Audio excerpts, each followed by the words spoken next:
is Nicole Whitney, News for the Soul, life-changing talk radio from the uplifting to the unexplained. And it's a great honor to have you on the show.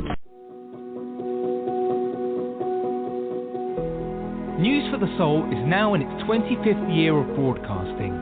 Tune in live or visit the archives at newsforthesoul.com. That's newsforthesoul.com. Next on News for the Soul, Light Body Healing with Dr. Lara.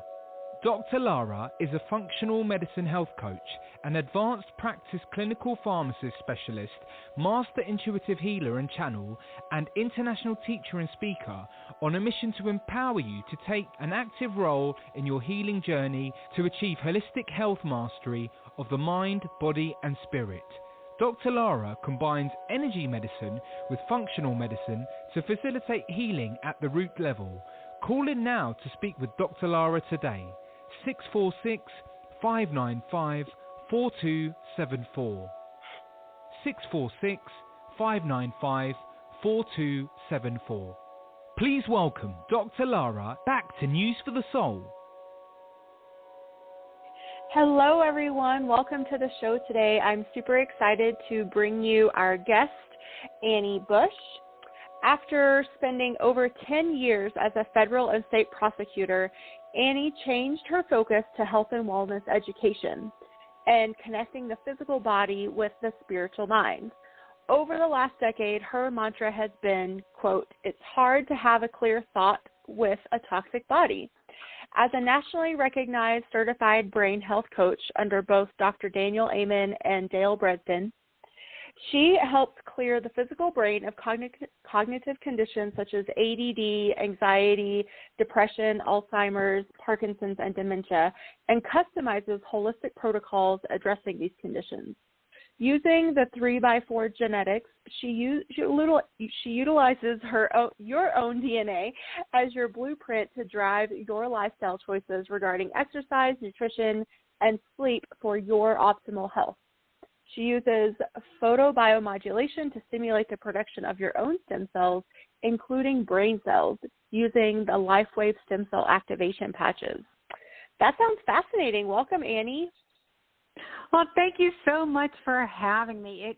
We live in exciting times right now when it comes to DNA and stem cells, so I'm really looking forward to our conversation. Me too. So just to get started, tell us how you sort of transitioned from, it seems like a lawyer, over to this groundbreaking health approach. Well, like most of us in the health and wellness industry, if it was either our own health or a family member's health that kind of like drew us in. And for me, I was an attorney at the time, and both of my parents got cancer. So my father got cancer first, and he passed away, and then my mother got cancer. And it was then that I saw, like, up close and personal how she was being treated by the, quote-unquote, traditional medical community. You know, with cancer, they weren't teaching her, like, what to eat or, you know, what nutrients to take. And I would physically take her over to get her chemotherapy, and there would be, like, baskets of candy and cookies and cupcakes. And I'm like, wait a minute, I don't know much, but I know that cancer feeds off of sugar. So here you are giving her chemo to kill the cancer and sugar to feed it at the same time. And I got frustrated, and then I got angry, and then I decided, you know what, I'm going to do something about this. That's when I switched gears from being an attorney to really, I started off as a personal trainer, then as a health coach, really empowering people to learn about their own health, to get as educated as they can so that they can make the right decisions. And like on a daily basis, what are the best choices that I can make to optimize my own health? So like after that, everybody was somebody's mother, father, daughter, aunt, uncle, you know, that I would come across. You know, and that's where the big switch occurred. Yeah.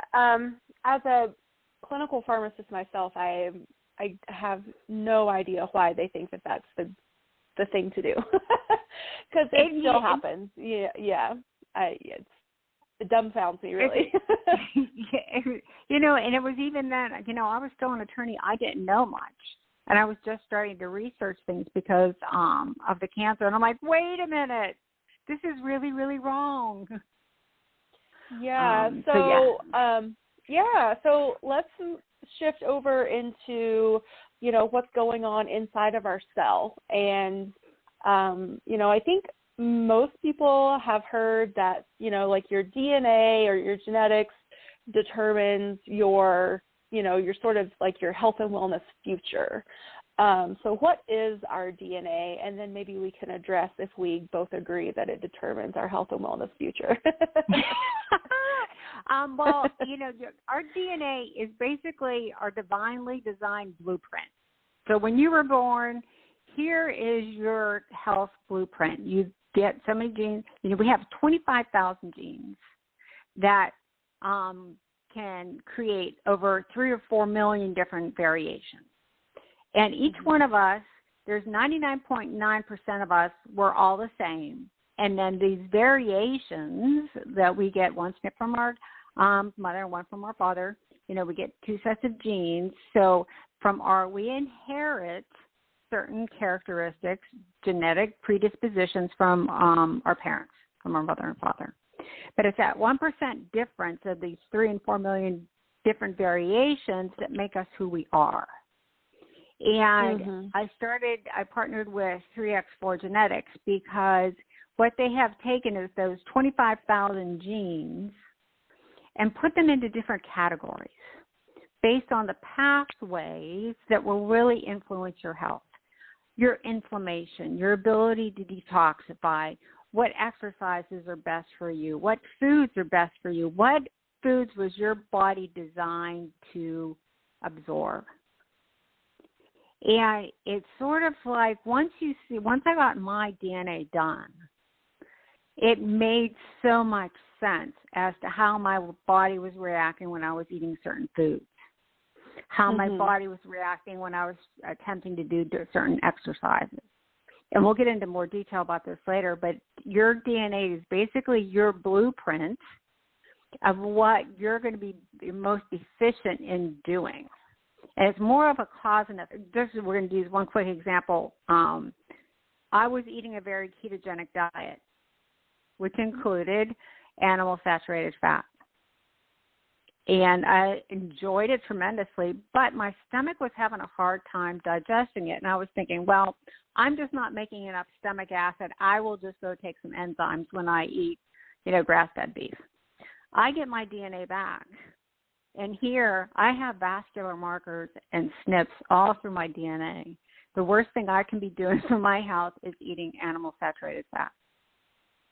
Because it's what's driving my inflammation. So that's just one example of, so now I know with that little bit, just one piece of information, that if I choose to, this is what the drivers are for us to be able to make better decisions on a day-to-day basis. If I decide to have bacon and sausage for breakfast, it is going to trigger the inflammation and affect my vascular system. So it's very cause and effect. If I do this, then genetically my body's designed to do that. And that way we can then make the best decisions for us every day once we know what our own personal blueprints are.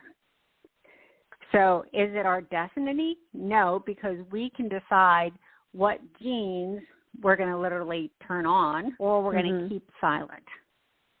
Right? And it's, and when you turn on a gene, it stimulates the production of proteins and enzymes and amino acids. So it's basically the first switch in that whole chain of biochemical responses that your body makes. So those initial decisions are pretty important. So so your blueprint is what it is, but you get to decide what you're going to do with that information. Right. So I want everyone out there to have at least this, if you take away nothing else from today, that you understand that your DNA is a blueprint and it can carry with it some predispositions. I like that you use that word, but it is not written in stone destiny. There are less than 5% of disorders across the planet, across human beings, that are actual genetic malfunctions or things that will literally lead to a destined outcome. Everything else you have control of. Absolutely. There are very, very, very, very few genes that if you have them, you are destined for whatever. No. Right. And that's what Dr. Yael Joffe of 3X4, she's really changing the way that she's shifting the paradigm as how we think about our DNA. We don't have quote unquote good or bad genes. We don't have mutations in our genes. They're just who we are. And either they have a high impact on our life or they have a very low impact. And that's how the report, when you get a 3X4 report, that's how it's set out. That here's all these factors, and they are either going to have a very high impact on your health, so pay attention, or they have a very low impact, so you don't have to be so concerned. So that you can really decide, what your priority is going to be in the choices that you make as far as, eating and drinking and exercise. Right. So I think the other thing that's important to point out so people have maybe a little deeper understanding is that it's the environment around this genetic information that determines whether it's, quote, turned on or turned off. So let's say like you are bombarded by toxins every day, or you have a super stressful job or family life. All of that is what is signaling the genes and the genetic material and the proteins to turn on and off, to bond or not bond, to, create the inflammation, to have an inflammation response or not.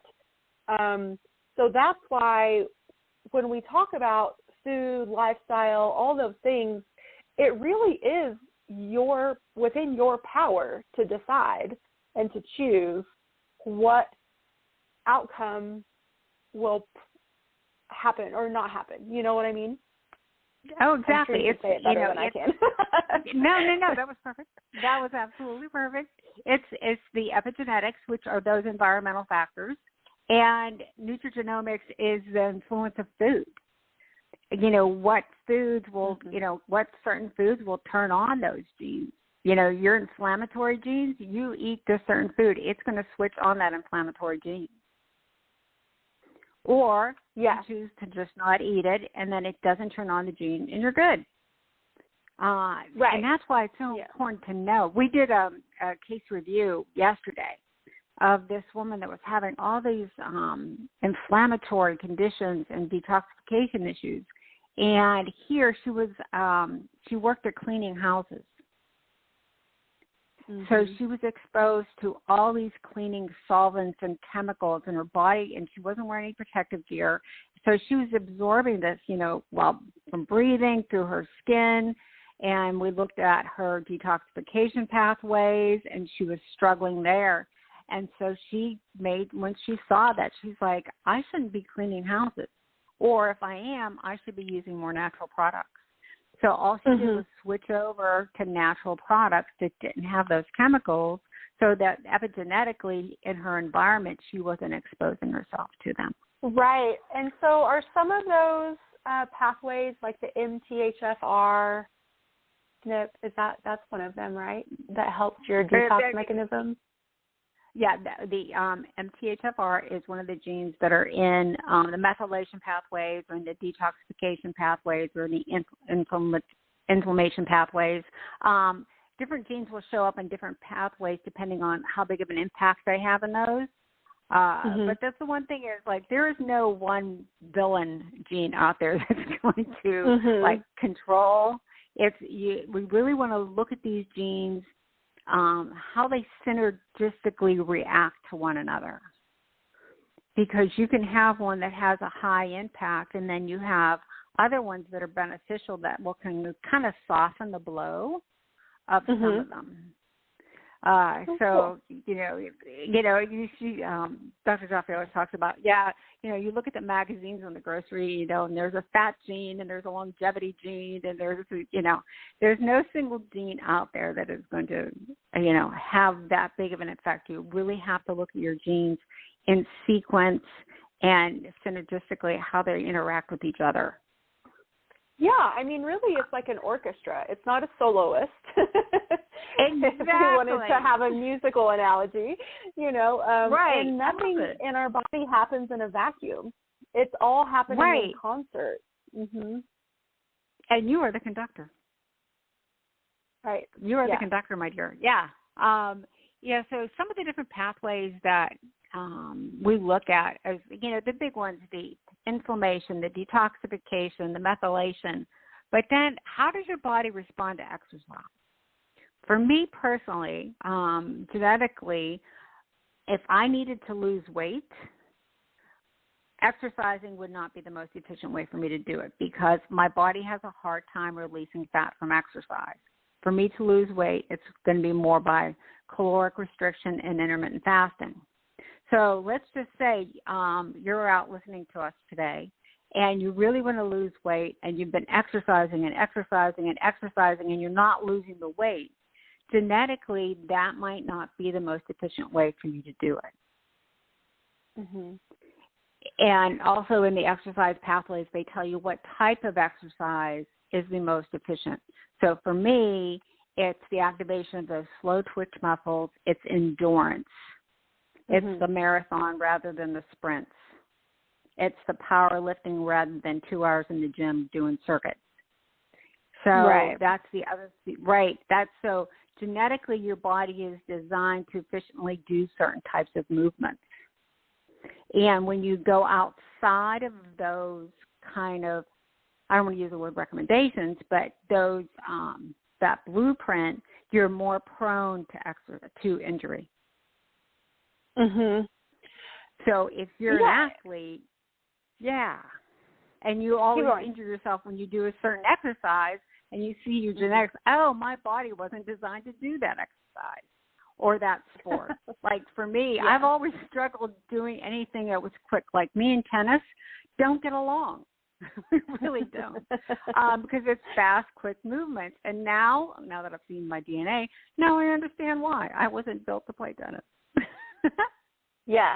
Yeah, I'm sure I would see the same. I'm a distance athlete and always have been, growing up as a competitive swimmer, no matter, like the best I could hope for is, like being in a relay team if I had to sprint. Because on my own, it just wasn't going to cut it. But see, intuitively you know that, and I think intuitively we know what we're designed to do. And then when we go outside of that, that's when our body starts sending us those little signs, right, especially from our digestion or we're tweaking muscles or whatever, that we're doing something that we weren't really designed to do. Yeah. Can we talk about some food stuff? Because I will just say, I have discovered through the years that I'm actually allergic to casein, which is one of the proteins in dairy products. And again, it was one of those things I figured out by doing an elimination style diet. And then later I had my genetics evaluated and, there was confirmation there. But I have to say, especially as a healthcare practitioner, both in functional medicine and Western medicine, it is so frustrating to me when I tell people I don't eat dairy and they're like, "Oh, are you lactose intolerant?" No. There are so many other things out there than just exactly. Lactose is just a sugar that requires an enzyme, right? Right, and then there's and it's caseins of protein. Well, interesting. Did you say you did have your DNA done? I did, yes. But I am curious to maybe work with you on this test too, just to see how the data is presented in a different way, because I think that's the other thing that is probably important to talk about is there's, you have 23andMe, you have Ancestry, you have all these different ways to have your DNA tested, but the real information will come to you as a raw data download. And so the way, yeah. So I think it's important for people to know that once you have your raw data, then there's a variety of databases that you can put it into that will spit the information out at you in different ways so you can understand it in different ways too. And it's really helpful to work with a practitioner that understands what they're looking at to help you interpret it and make sense of it. Exactly, because the 23andMe's and the Ancestries are consumer products. Mm-hmm. And they're designed to tell you about your parents and your grandparents and who your cousins are and whatnot. They're not designed to explain your health. And that's why with companies like 3x4, and you want to go through a company that you have to go through a practitioner for this very reason that you just stated, because you have to explain the data. It like you said, it's that orchestra. You have to understand how it's all working together. Now, we're going to get back to your casein issue. And you probably don't know this off the top of your head, or maybe you do, whether they tested your HLA, which is the SNP for gluten. Right. I am a heterozygous for HLA. So okay. Yeah. So not full blown, but partial. So I am sensitive to gluten, but I'm not full blown celiac. Okay. Because casein is very similar molecularly to gluten. They call it molecular mimicry, that your body reacts the same way. So if you're sensitive to, so if you're sensitive to gluten and you eat dairy, you may, and this is what happens with people that go gluten-free, and they're eating and they're still having digestive issues and they're still eating dairy because their body's reacting to the casein the same way it would react to the gluten. Right. Yes. That's one of the things that I talk about in just like when I talk about my story and my evolution and how I transitioned from Western medicine to a functional medicine practice was my own health struggle with figuring out what was going on, because I knew I had IBS and I ignored it, but finally I decided to try this whole whatever this gluten thing is at the time. It was like back in 2012 to 14. It was when it was first coming out really into the forefront of discussion and media, what is this whole gluten-free thing? And so that was my first step.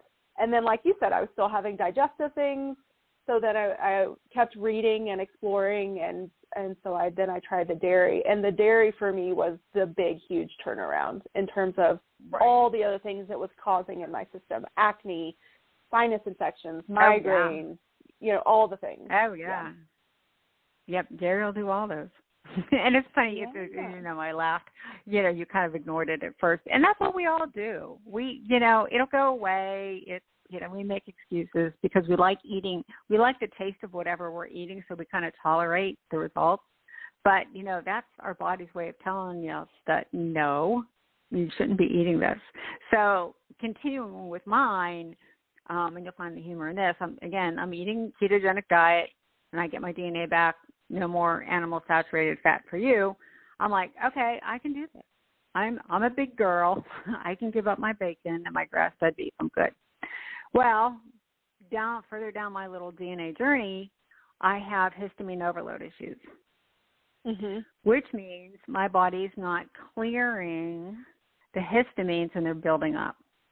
So I'm like, histamines, that sounds like allergic reactions. I don't have allergic reactions. So I look up what the histamine-causing foods are, and lo and behold, at the top of the list is avocados. And I'm eating keto.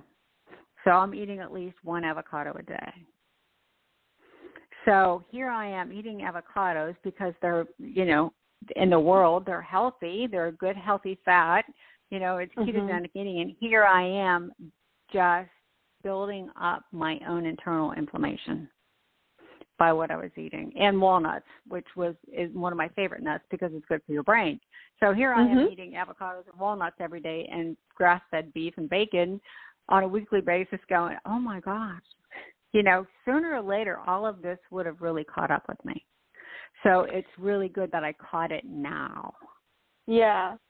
So in light of that, I'm glad you brought these things up because I've also had my own journey with histamine intolerance.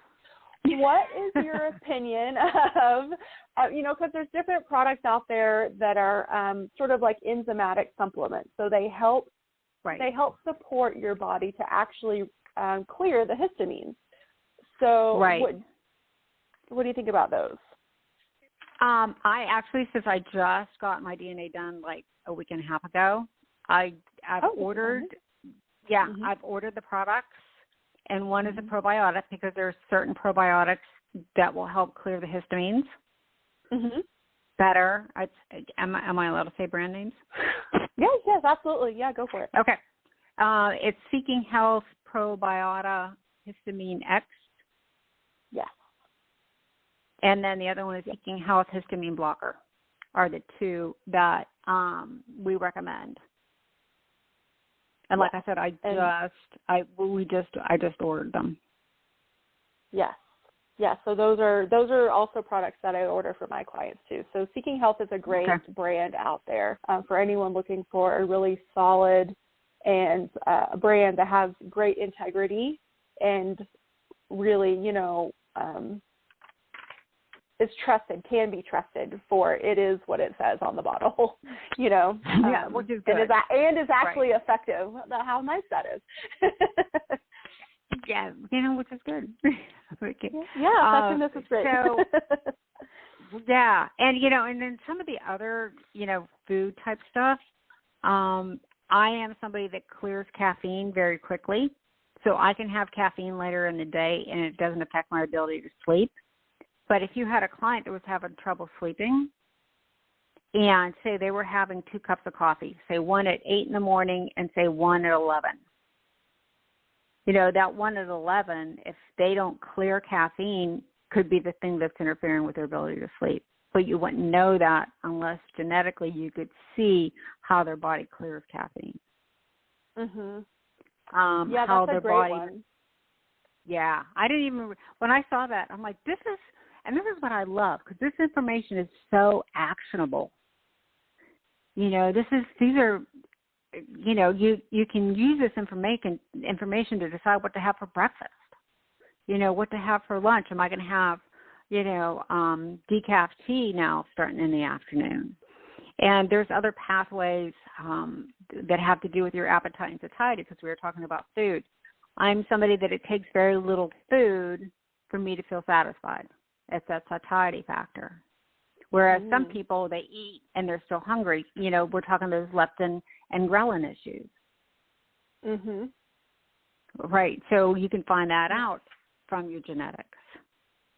That will explain why am I always hungry? I don't know if you hear that from your clients. Why am I always hungry? We think sometimes that it's blood sugar regulation, but here it may be this ghrelin leptin issue. Right, or maybe even the APOE pathway in terms of the fat metabolism. Because if your body isn't, metabolizing the fat appropriately, then it's not available for fuel, right? Because fats ultimately break down into glucose. So yeah. So it's definitely multifactorial. Right, and especially that APOE status, you do want to know how vulnerable you are to things like cognitive decline and Alzheimer's, because you do become more vulnerable, which only means that you have to have like a sit down with yourself and say, okay, I need to clean up my eating. I need to lower my carbohydrates, or whatever that discussion you're going to need to have with yourself based on what your DNA shows you. It's either you're going to use it or you're ignoring it, or you're going to choose to ignore it. But at least you can say you were told. At least you're informed. But I realize that you have to meet your clients where they are. And, let's start taking baby steps. Let's start making one change based on your DNA to start cleaning up some of these pathways. You know, I have two different groups of clients. I have the ones that just will jump in, do everything I tell. They like, let's just do it all. And then other folks, and I met with one this morning, you know, we just have to take it one step at a time, just one change at a time. But all those little changes over time have a big impact. Mhm. Yeah. Yeah. So you know, it's almost like it should be mandatory. It's, you know, and that's, I don't like to say it that way, but it's like this is baselining information. Like when you go to have your first physical, you know, when you're a kid, you should have your DNA done. Yeah, I mean, if only they would start teaching it in medical school, then maybe we could have like a real shift in right. medicine in general. You know, it could be more personalized instead of, you know, the compartmentalization of just organ systems. Right. Or, you know, right. It's, you know, cookie cutter, here, you're tired, here, take this. You're hungry, take that. You need to lose weight, take this. And we are all so individual. And why it's, you know, but I think the paradigm shift is occurring. That we are getting, I think people are now tired of all being put into the same basket and realizing that they need answers. I think people want answers now as to why they're not getting well.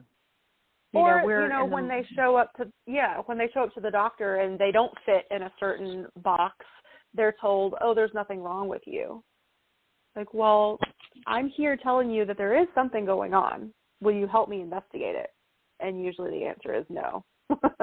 Unfortunately. You know, as being in the functional space, thyroid is a perfect example. Oh, yeah. You know, the standard blood tests for, you know, blood labs for thyroid, it's like 2 markers, your TSH and your T4. Until you get those 10 markers, you don't know what's going on with your thyroid. Yeah. But what I learned, because I just got done working under the tutelage of a functional neurologist for over a year, that if a doctor does not know how to interpret a test result, that they are committing malpractice by even ordering it. So if you ask your doctor to, and we're going off on a little tangent here, but if you ask your doctor to run a certain test and they either say no or you don't need it, that's shorthand for saying, I don't know how to interpret it. I don't know what to do with the results, so I can't order it. So go find another doctor. Well, I wish they would just say that. I know, exactly. Right? Exactly. I wish they would just be honest and like state where they're limited, and that's fine. We all have limitations. Right. And then refer us to someone that does know. Right. There's many things that I can do now. I mean, I can order blood labs. I can order practitioner supplements. I can do this. I can order DNA tests and analysis. But I know what I don't know, and I can, when I see it, I can recognize it, and I know when the referral needs to be made. Oh, absolutely. You know, this is out. Right. This is outside my hula hoop. This is above my pay grade. However you want to say it, it's knowing when you see it. You know, you need to see someone else about this. Right, and I do that all the time, too. Yeah, people come to me with their questions, and I will answer them to the best of my ability and then immediately say, but I'm not the best person for you. I know a specialist in this area that would really serve you a lot better than I could, because this is what they do all day long. Yeah. Right. You know, it's things like mold exposure and Lyme disease and all those, you know, more complicated conditions that you want somebody who's been doing that kind of stuff for a long time. Yeah, or fertility issues. You want, somebody that knows the ins and outs of it. Yes, absolutely. Oh, my, yes. That's right. And so, you know, so for a doctor to say, oh, no, you don't need that test, you're fine, realize it's because he or she doesn't know what to do with that information, and they're just kindly trying to get you away because they don't know the answers. Yeah. And it's funny that you brought up the thyroid, because I was in that position several years ago where I was frustrated, so I ordered my own tests and the full panel, and including an iodine level. And so I got the test back, which did have some very interesting information on it. I took it to my doctor's partner, so the doctor that I normally see wasn't there that day. And so this was a practitioner that really didn't know me at all. And she looked at me, she looked at the test, and she just said, well, I think this proves there's nothing wrong. And I was so livid. And because, again, like, see just where her limitation was. And instead of just saying, you know, I'm not sure what to do with these numbers, let me send you to a specialist, she just infuriated me.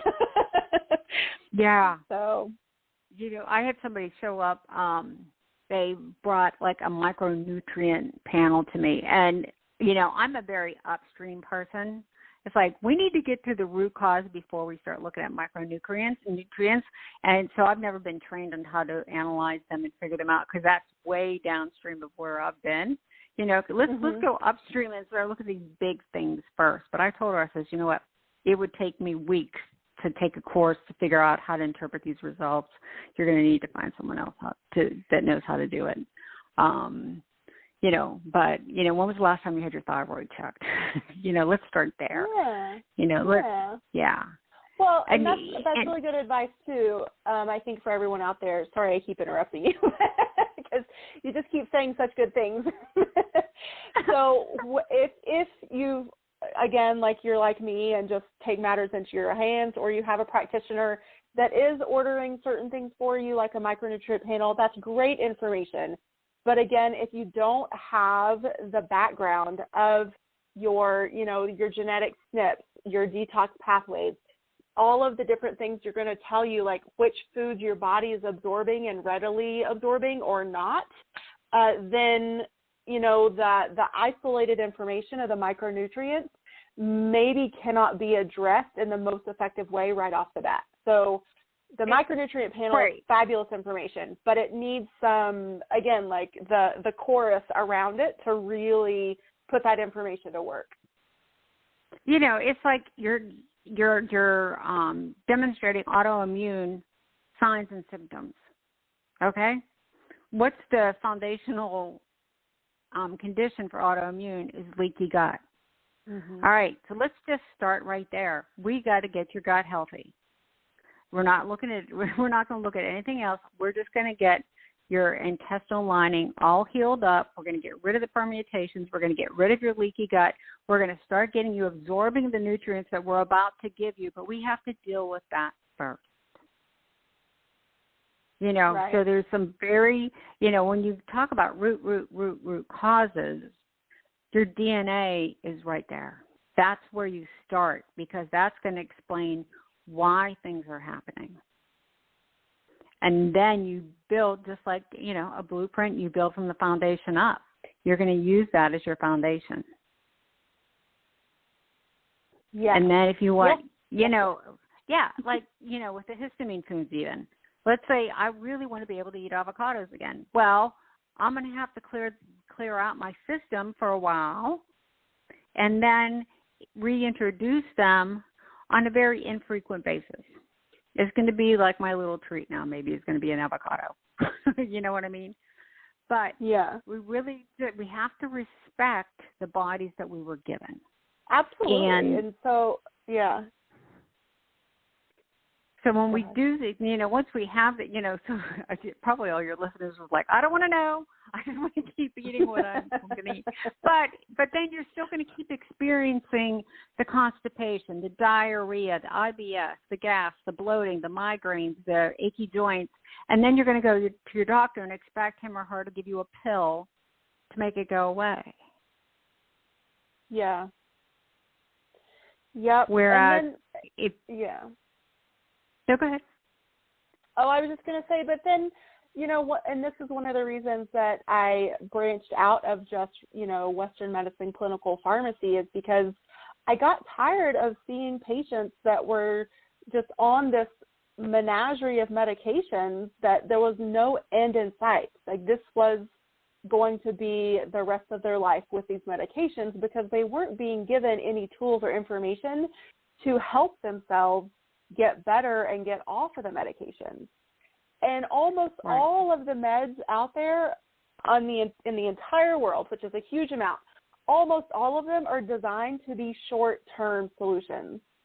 They are used as long-term solutions, but that is not what they were designed to do, which is also why then we have the degradation of health in general over time as we age, because, again, we're not helping support ourselves through the process of just getting older, and then we're taking these drugs, which in most cases are leaching things out of our system and preventing our bodies from absorbing or making the key things that it needs to maintain a healthy, sustained life.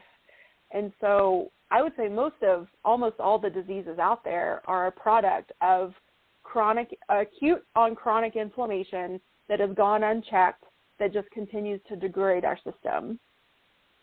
Right, and like something you just touched on is that the medication is depleting our bodies of certain nutrients. Especially like your B vitamins and your vitamin C, depending on what the nutrient is. And we saw this a lot at the Institute, that people would come in with their list of medications. Well, most of them were on some sort of antidepressant and something to help them sleep. Guess what happens with those two medications? It degrades your cognition. So they were developing cognitive decline because of the medications that they were taking. Right. Specifically antidepressants are really horrible for your cognition. And then on top of that, depleting their systems of those vital nutrients. And I don't think people really have a handle on that as to the long-term. It's so funny because you have the drug, and here's the side effect, but the side effect has the long-term effects. Oh, yeah. I mean, statins are a perfect example of that, too. My gosh. Statins, they both increase your risk for diabetes and Alzheimer's. And so what are we seeing now with patients that have been on statins since they first came on the market? More diabetes and more Alzheimer's. Yeah. And then what does that do? That feeds back into their heart disease. It's like, really? Come on. This is the best we can come up with? Right. Not to mention the hormones. Exactly. It's like, and it's, you could get very deep in the weeds with this stuff, but bottom line, it's just common sense. It's just taking that step back. It's the looking at the DNA. Right. Well, it's right, and that statins are not a good thing. Yes. Your brain is made of cholesterol. So if you take a drug that lowers your cholesterol, guess what's going to happen to your brain? It's going to shrink. Those just A leading to B, leading to C, leading to D. And that's why it's so important for people to get educated. If you have a condition, really work with somebody, a functional, integrative doctor that is going to look at your body as a whole and all the systems and how the systems work together, and and really do a root cause analysis before you start, going to those itty bitty little things that, it'll make you feel good for a day or two, but if you don't deal with that big thing, it's going to come back. Yeah. So to get tested, do people go to like practitioners like you and do the 3x4 genetic test? Right. So I am certified by 3x4. So all they need to do is contact me. And what the sequence of how it occurs is the kit. It's a saliva swab. The kit gets sent directly to them. They do their swab instructions, like you can't eat or drink and all that for so long. They'll do the swab and then send a kit back to 3x4. It will go to the lab for analysis. Then when the report is ready, I will get it. I will do my analysis, and then I will get with a senior member, and this is for everybody that works with 3x4, that there's always a second set of eyeballs on the analysis to make sure nothing's missed. And then I get back together with the client, and we get on a Zoom. If they're local, we'll get together personally, but usually it's by Zoom. We'll go through the report, and then the client gets the report. And the reports are just set out. They're amazing. There's summary pages. Things are grouped together by nutrition and exercise. They're very, very, very easy to understand. But then there's also all the SNPs are listed. If they're high impact, very high impact. So for those of us, the practitioners, can go into each individual SNP and dig out some of the other important information that needs to be added in. So it's easy enough. The summary pages are easy enough for everyone to understand and be able to implement, and then you can get as detailed as you want into the individual SNPs. Okay. So if people have already done their genetic testing with a different service, is there a way for them to send you their raw data and for you guys to use their raw data from a different test, or is that possible? I have not heard if 3X4 will do that. I can check into it. Okay, just curious. Yeah, this is the first, and I've heard people do that with like their ancestry and their whatnot. I don't know if 3X4 does that or not, but I can check into it. Okay. And then the one thing that I am curious about that we haven't talked about are the LifeWave stem cell patches. How do those work? Well, there's two different kind of modalities that are going on at the same time with the patches. So the first is photobiomodulation. And the easiest way to explain how that works is when you go out into the sun, there's a certain wavelength of light that hits from the sun that hits your skin. And when it hits your skin, there's like this little biochemical reaction that converts that wavelength to vitamin D. You don't have to do anything. It's just that's how divinely designed we are, that when that wavelength hits, it gets converted. Well, David Schmidt, who's the CEO and creator of the LifeWave patches, was first commissioned by the U.S. Navy SEALs to come up with some way to keep the Navy SEALs alert and focused during their long missions, but without stimulants or drugs. But it had to, the way to keep them focused, the source of the energy had to be within themselves because they're out in these like remote locations. They can't be lugging around batteries or supplements or whatever. So David Schmidt came up with the patch. It's a non-transdermal patch. So I want everybody to envision a Band-Aid that's round and about an inch in diameter. And the center of the Band-Aid is crystals. It's a crystal matrix. And when you put the patch on, let me step back. The second modality is our bodies are made of pathways. They're called meridians, you know, if you're familiar with acupuncture. And all along these pathways, and it's sort of, you know, like DNA, all this, you have these pathways of energy that connect your nervous system and your organs that run all through your body. So when you take these patches and you put them at the meridian openings and certain points on your body, like everybody's familiar with like the bottom of your feet. The bottom of your feet have some of the biggest openings into your meridians. You put the patch there, and then your body heat hits the crystals that creates the wavelength of light that goes back into your body to activate certain processes. And the stem cell activation patch actually activates a copper peptide called GHKCU. And by activating this copper peptide, you activate stem cell production. So you are literally creating a whole new set of stem cells as soon as you put that patch on. So for people that aren't familiar with stem cells, imagine you're a little kid and you scrape your knee. Once you do that, the stem cells rush to that scraped knee to start creating the new skin. That's what stem cells do. And when you use your own, and your skin, here we go back to your skin, is the biggest source of your own stem cells. So they're like little baby cells that don't know what they're going to be when they grow up. So, and as adults, we make far less stem cells as we get older, especially when you get over 60. You're hardly making any new ones at all. And they're so slow, by the time you twist your ankle, by the time the stem cells get there, they may not be very effective. So that's why it takes so long for you to heal as you get older. So these stem cells, once you put one of the patches on, the stem cells know exactly where they need to go to repair, whether it's your liver, your kidneys, your leaky gut, your brain cells. They will go to the site where there's the most inflammation that needs the most repair.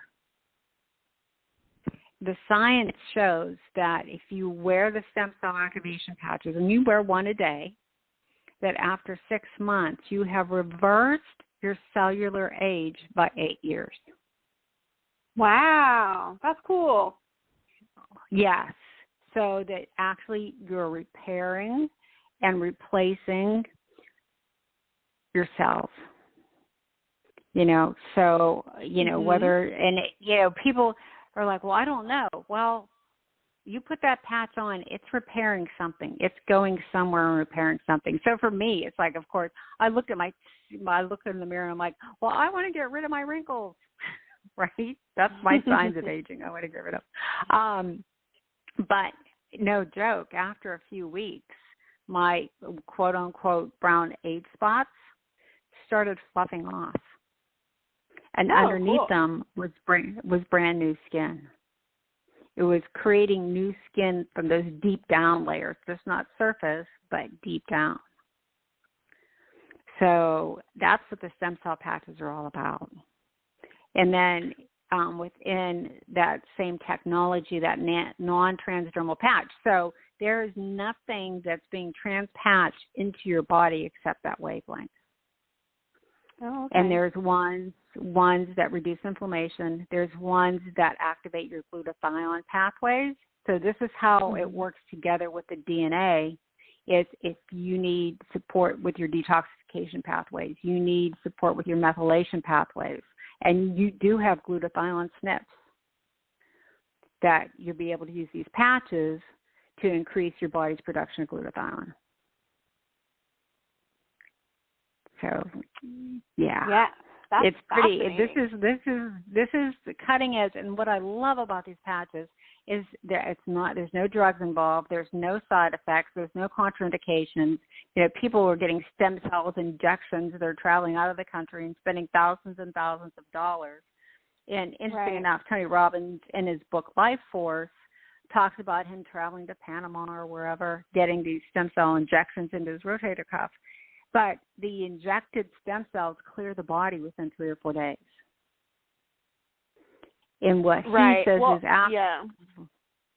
Right. Keep going. But there's a small amount of stem cells that remain, and what they do is activate your own stem cells, and that's where the magic is. And that's basically what these patches do, is just activating your own stem cells. So you don't have to worry about getting something injected into you that you didn't know where it came from, what it's going to turn into. It takes all that guesswork out of it because you're creating your own. Right. Well, and the reason that people have to travel outside of the U.S. to get stem cell injections is because the FDA put the kibosh on it. So even though, a lot of people were having their own harvested, and this is just a little smidge of a background, and then we have to wrap up. For people that are curious about this stem cell process, because the potential of stem cells is really exciting and powerful when it comes to healing and healthcare for a variety of things. We're not just talking about joints, but it could autoimmune, a variety of ailments. But the harvesting of your own stem cells, especially like you said, as we get older, one of the places that we have to go is bone marrow. That's one of the places. And then, so that's a process. And then once you have them, then there's a process of getting them to multiply and get ready to re-inject them into your body. So there were some places in the U.S. that were doing this a few years ago. The FDA put the kibosh on it. And so now there are places in Panama. I don't know if there's any in Mexico. Yeah, okay, so there are still some in Mexico. So it's, Tony Robbins, Joe Rogan, Ben Greenfield, those are the people. So there are very reputable people that whether you consider Joe Rogan reputable, but he's an athlete, right, and he has, a good testimonial. There was someone right. else that had his 80-year-old dad do it, and I'm blanking on who that is. A famous person that did it for himself and then also had his 80-year-old dad do it for, well, I'm not sure why. That sounds like Tony Robbins, because I think he took his dad down to the clinic down in Naples initially with back issues, because my husband's a golfer. Went to Germany, but here's the deal with the patches. It's a fraction of the cost. You're stimulating your own, and there isn't all these injections and foreign travel and all of this, So it makes it very accessible and very doable for anyone. Wow. Yeah. Well, thank you so much for coming on today and for all of the information. And real quickly, while we wrap up, tell everyone where they can find you so they can start doing the testing. Yes, the easiest way to contact me is just email me, because we talk about a lot of different things. It's yourtotalbody@yahoo.com. Again, my company name is Your Total Body, so that's the email. It's yourtotalbody@yahoo.com. That's the easiest way, and just, shoot me an email and say, hey, I heard you on Dr. Lara's program. Talk to me about stem cells. Talk to me about DNA. Or you can find me on Facebook. Just search Annie Bush, and you'll find me there. Yes. And so for all of you out there, there's always a show notes page that I put on my website at drlaramay.com is the website.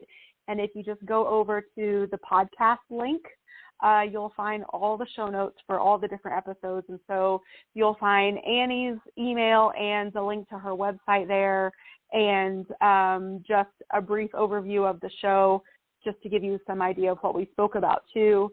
So definitely head on over there. And thank you guys so much for tuning in today. Thank you, Annie, for being on the show. This was fascinating. And thank you for having me. You're so welcome. I think we'd love to have you back so we can dig more into this, because I feel like we just scratched the surface. We did. It was a nice overview, but we can get as deep in the weeds as you want. Yes. All right. So I think we're already having some requests for more details on the body fat relationship with the DNA. So we'll have to schedule that follow-up for later on in the summer. Sounds awesome. Okay. Thank you, everybody. Bye. Bye, Annie. Bye-bye. Bye.